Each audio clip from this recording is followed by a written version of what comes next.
Hello दोस्तों। आज की कहानी है अंधी माँ का खत।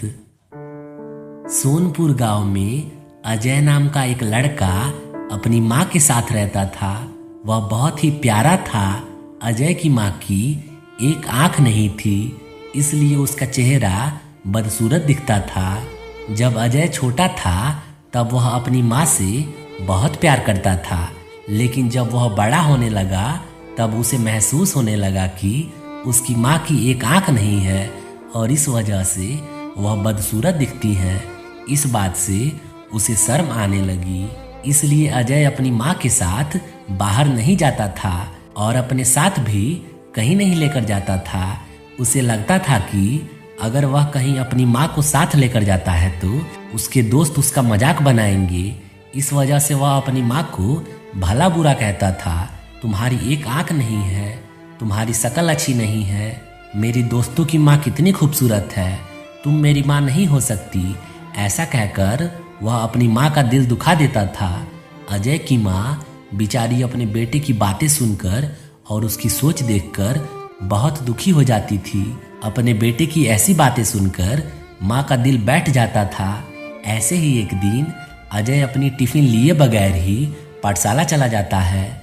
तो अजय दिन भर भूखा ना रहे, इसलिए अजय की माँ खाने का डिब्बा देने के लिए अजय की पाठशाला जाती है। अचानक अपनी माँ को पाठशाला में देखकर अजय को अपनी दोस्तों के सामने बेइज्जती महसूस होती है और उसे अपनी माँ पर बहुत गुस्सा आता है।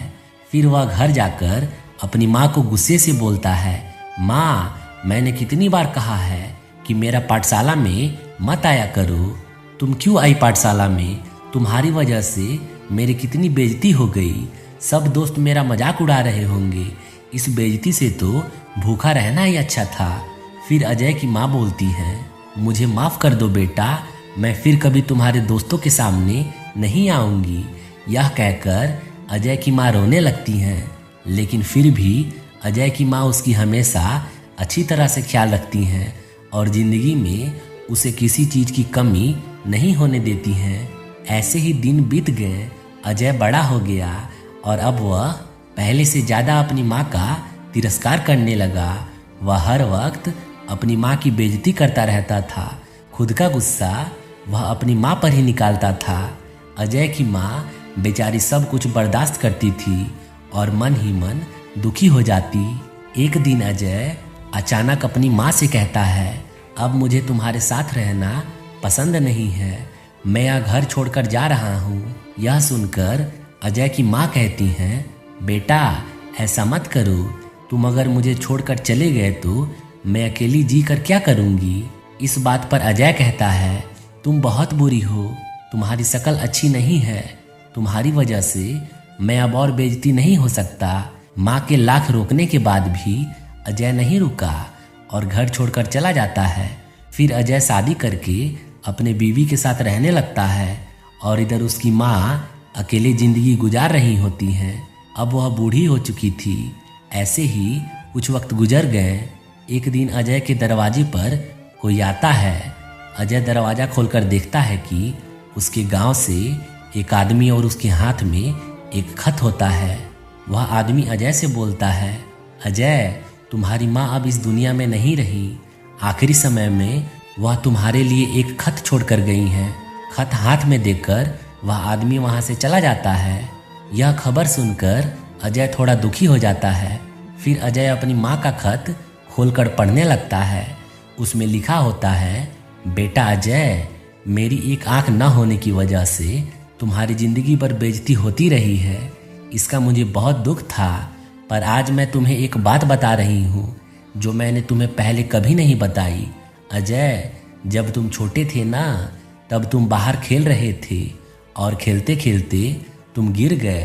फिर तुम्हारे आँख में चोट लग गई। फिर मैं तुम्हें अस्पताल लेकर गई तो डॉक्टर ने कहा कि तुम्हारी एक आँख खराब हो गई और अब इसका एक ही हल है कि कोई अपनी एक आँख तुम्हें दे दे। मैंने जरा भी अपना वक्त ना जाया करके तुम्हें अपनी आँख दे दी ताकि जीवन भर तुम्हें कोई तकलीफ़ और बेइज्जती ना होना पड़े। उस दिन मेरी एक आँख निकालकर तुम्हें दे दी गई और उस दिन से मेरी एक आँख नहीं है। उस दिन के बाद से मेरी शक्ल अच्छी नहीं दिखती थी। बेटा, मैं तुम्हें एक बात बताना चाहूँगी कि माँ बदसूरत और अंधी हो सकती हैं, लेकिन माँ कभी बुरी नहीं हो सकती। यह बात समझते ही अजय फूट फूट कर रोने लगा। उसके प्रायश्चित की कोई सीमा नहीं रही। अजय को अपनी माँ से मिलने की बड़ी तमन्ना हो रही थी। वह अपनी माँ से दिल से माफ़ी मांगना चाहता था, लेकिन अब बहुत देर हो चुकी थी। वह जिंदगी भर इस बात से पछताता रहा कि काश वह अपनी माँ से एक बार मिल पाता और दो प्यार भरे शब्द बोलता, जिसे सुनने के लिए जिंदगी भर उसके माँ के कान तरस गए। तो दोस्तों, इस कहानी से हमें यही सीख मिलती है कि दुनिया में सब कुछ मिल सकता है, लेकिन माँ की ममता और प्यार दोबारा नहीं मिलता। चाहे कुछ भी हो जाए और कितना भी कठिन परिस्थिति क्यों ना आए, अपनी माँ को खुद से अलग नहीं करना चाहिए। धन्यवाद दोस्तों।